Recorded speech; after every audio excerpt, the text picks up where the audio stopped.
You ever delegated something and partway through it you thought it would have been easier if I would have done it myself?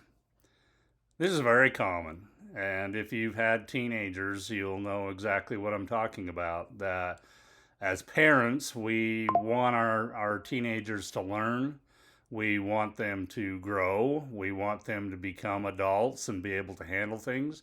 So we want to, I wouldn't necessarily call it delegate, but we want to encourage them to learn how to do things. And that's the same as what we do in the workplace.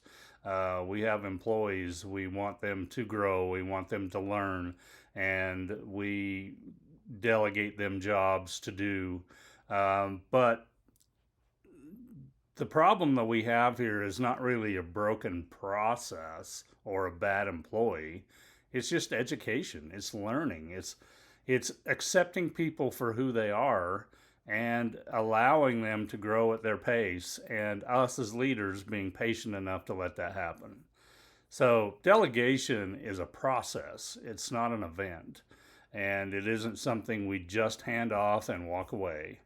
Um, so, great employees, from one of my previous previous articles, I talked about great employees don't automatically make great leaders, and this is one of those examples of delegation. If you may be that task oriented person that did a great job and moved up the ladder and got promoted because they did a good job at the task, doesn't mean you can teach somebody else to do that same task or that job as well. So there's my point with not everyone becomes a great leader right off the bat. They can learn. But delegation is one of those first practical tests in a new leader's role. And the reason why it's one of the first is typically they've earned the right to get the promotion because they did a task very well. Well, they need to hand that task off to someone else. So that's where they have to delegate. They have to teach somebody else how to do that. Um, and their thought process is, in this old role, I had to produce something. I had to produce results. Now in leadership, it's a different pattern. I have to help somebody else produce results. I have to teach and grow and help. There's where leadership comes in. Delegation is not a just dumping work and walking away. It is definitely something that takes time and effort, and probably takes some observation of the person that you're going to hand this to. Are they capable? Is this something that you trust them with? Um, I talked about this in another article. Is you've got trust on one side, and you can over trust somebody, which means you're not holding them accountable. Means that you just said, okay, I'm not going to question what this person's doing. I totally trust what they're doing. And so you have overtrust. Then on the other side, you have micromanagement. And we tend to, if we don't trust somebody, we micromanage them. We look over their shoulder. We're constantly checking in.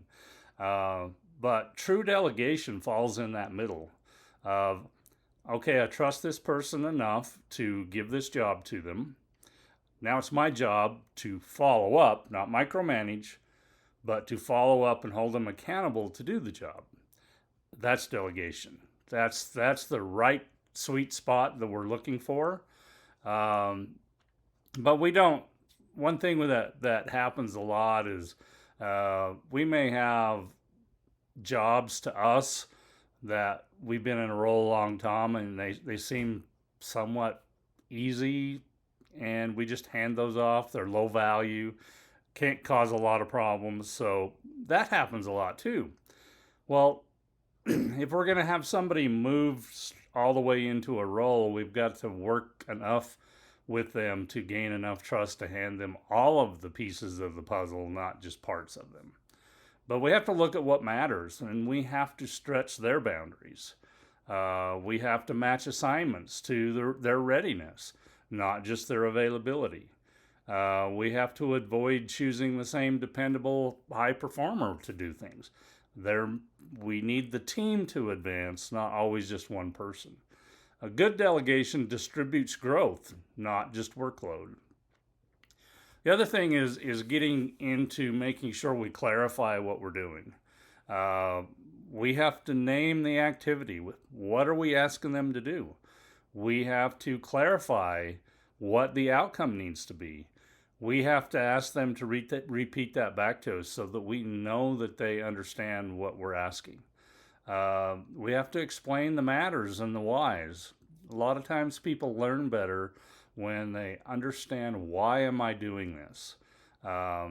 Sometimes when you're delegating, somebody may ask that question of, well, why do you run this report every day? And you think to yourself, well, I don't know, because somebody else asked me to do it a long time ago. Well, then you start thinking, well, does anybody ever look at this report? And sometimes when we're changing our role and giving it to somebody else, these things sometimes pop up when you're allowing that person to ask the whys. Are we really doing things that we still need to be doing? Define a couple things. What can they decide alone? What requires some consultation?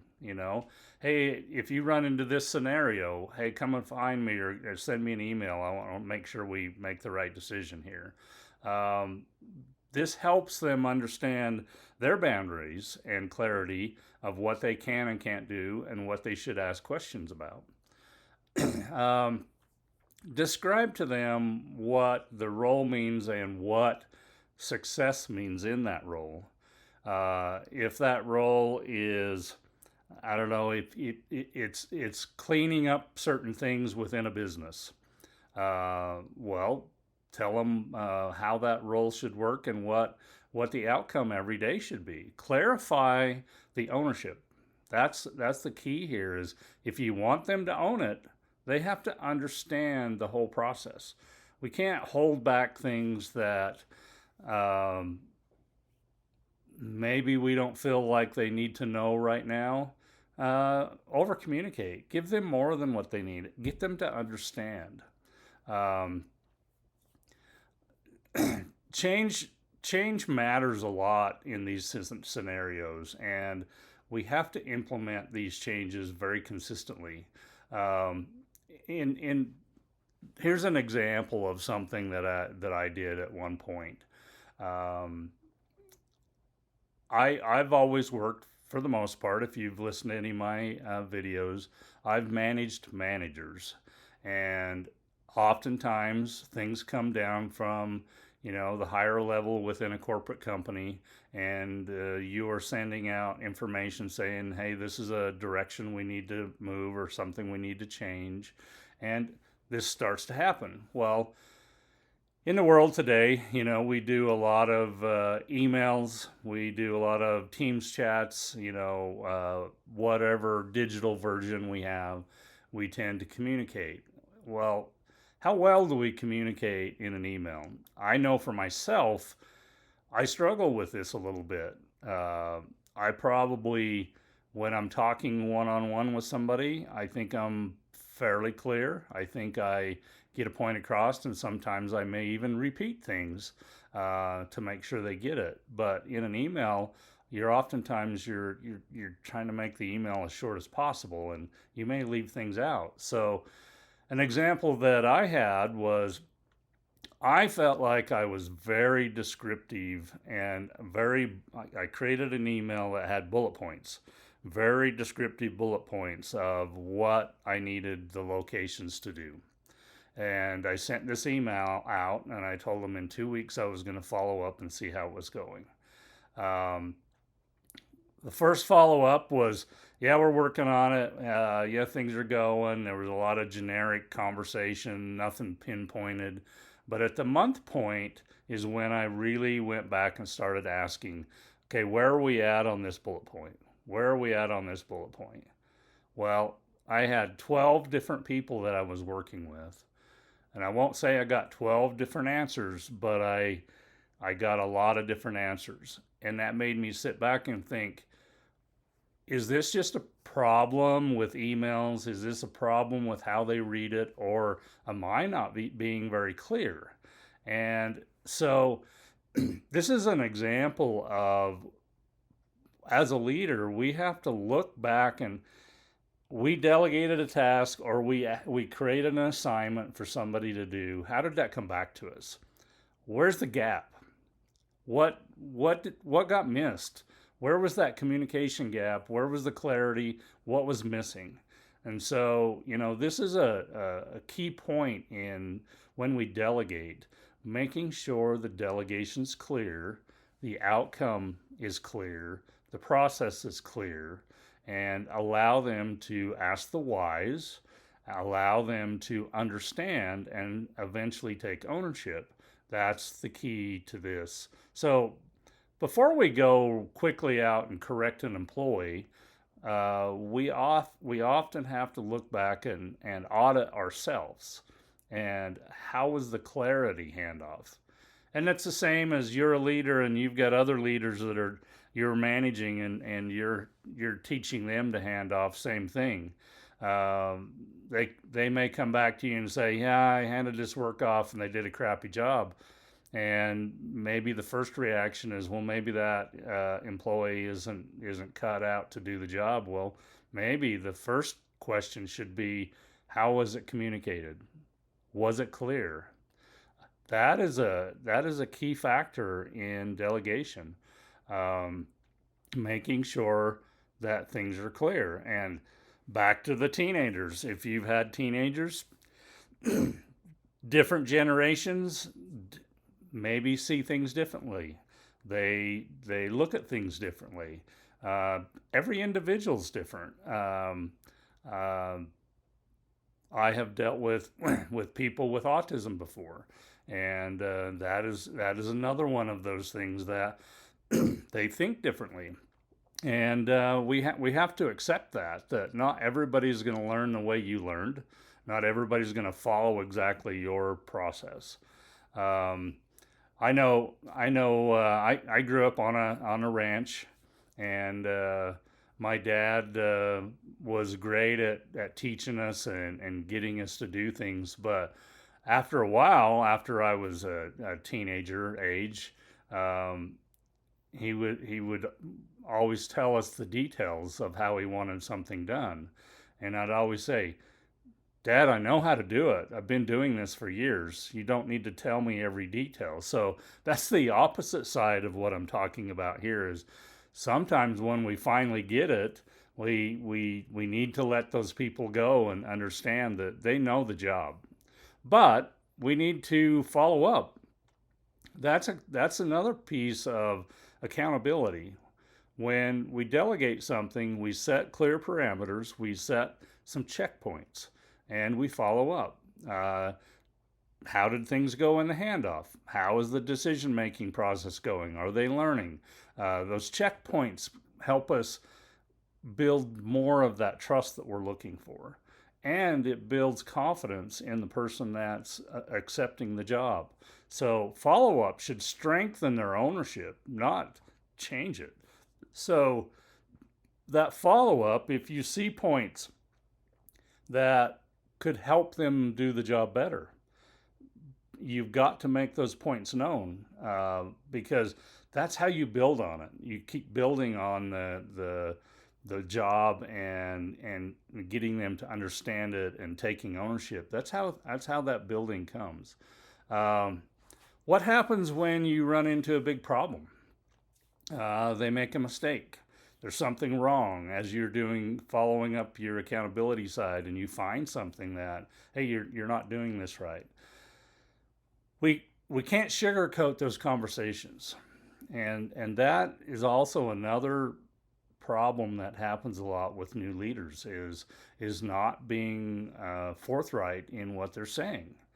We have to look at this as, here's the job, this is what needs to be done, here's the mistake you made, but here's how you recover from it. You've got to be open and honest, and you can't just let them flounder. You've got to tell them where they need the help and let them. You also can't solve all their problems. You've got to take the coaching moment. And in the coaching moments, where I go with this is in a coach, you don't prescribe the outcome. You talk through things to help them come up with it themselves. So you have to learn how to ask the right questions. You have to ask, well, what happened here? What was my choice? What could I have done differently? You get them to talk through it. You don't just go in and pinpoint, hey, this is exactly what you need to do. That's prescribing. And we want to avoid that if we want people to continually to grow. Um, every rescue solves today's problem, but may preserve a tomorrow's dependency. And you think about that saying right there. If you're always solving the problem, what does it become? Every time they run into a problem, they're going to come back to you. You want to eventually be able to let them handle the job. You don't want them to always have to come back to you for every question. I know that oftentimes people in authority look at that as it makes them feel good, makes them feel like, hey, I know a lot, I help a lot of people, I answer a lot of questions every day. Well, sometimes leadership, if you're doing it right, can feel lonely. Because if you're doing it right and you're keeping the people in the right direction, they're not coming to you all the time. I had a manager one time, new manager, he was growing, he was learning, doing a great job, and he had gone on a little longer vacation than normal. And at that time, I sensed some anxiety there of, well, I hope everything goes well. And I told him, I said, I'm around. If anybody has any questions, they can call me. Well, I think it was like a week and a half, and there were a couple little minor things that came up, no big deals, and the job got taken care of, and nobody called this person for the whole time he was on vacation. And he come back and he's like, wow, nobody asked me anything. I kind of feel bad that nobody even reached out to me. And I said, but that's the point of good leadership. When you get all the right people on the bus and in the right seats and they're doing their job, and that means that you've led them in the right direction, and now it's time to let them go. And that's what you just did. You let them go. You don't need to be there to answer every question. And that's just a good example of what often new leaders run into. But we have to allow that ownership. And that's exactly what I'm saying here is they have to have some ownership in all this. We have to make room for them to make decisions. We have to make room for them to fail. And again, I'm going to use the teenage scenario there. And sometimes, as a parent, we tell kids, you shouldn't do this, you shouldn't do that. Watch what you're doing here. You always are trying to help them and protect them. Well, at some point, you've told them all the things that you feel like they need to know, and they've got to go out in life and make some mistakes. And I have teenagers, and I've definitely had to live through that and let them make their mistakes. And as sad as it is sometimes, they learn better through that. Think about yourself. I know I learned through my own mistakes, and I know my parents probably wished I wouldn't have gone down some paths that I did, but I learned, and that's what molds us and turns us into the people who we are. So again, as we look at this, we need to look at this loop of what we're trying to do here. We're trying to teach somebody something. We're trying to pull things together and allow them to fail, allow them to succeed, allow them to make their own decisions, allow them to eventually take ownership in this role. We have to recognize, different judgments. We have to recognize how people's personalities are different. We have to recognize communication, how they work. I work with people that are from all over the world, and cultures do things differently sometimes, and that's a factor that as we work with, you know, people that come from different backgrounds, different cultures, there are different things that they do, and different ways they learn, different ways they react. Their culture's different on the way they do things, and we have to learn and accept those things. So a finished task isn't always just the result. The finished task is when you look back at feedback and ask questions about, well, what did you learn here? How did this go? What could you have done different? You know, there's that follow up to know, you know, are they actually learning? So here's 7 questions in a handoff check. So as we're handing off a job, you know, here's 7 things that we can ask. What is the outcome we're trying to create? And again, back to the job is pulling a bunch of reports and processing some paperwork. Explain that very well. What's that outcome that you're trying to get to? Why? Why does it matter? Why is it important? And again, you may find that maybe there's things that you've been doing that nobody cares about. So, you know, think through that. When is it due? Is there a timeline? Is there something that needs to change? What resources are available to that person? Um, Obviously, you're teaching and guiding, you're a resource, but are there others? Do you have a boss, or does somebody else know this job too? Is there somewhere else to go and ask questions? What are some of the boundaries to protect from risks? Um, be very descriptive here, you know, that, hey, absolutely don't do this or it's going to cause problems. You know, be descriptive and let people know if there are major risks out there. Hopefully, in the world that I live in, safety is a big factor, and in a lot of businesses, safety is critical. Well, we push safety that first day that person's hired, and it's important because there are things they may not understand could injure them, and that's where we talk about boundaries. Is safety is an example of that. Of we've got to make sure that we're protecting our people. And then how and when are we going to check in? You know, do we have weekly one-on-ones, bi-weekly one-on-ones? Are we going to have a, you know, once a quarter follow-up? What is that going to be? Set that out. Explain it. And then who's the audience?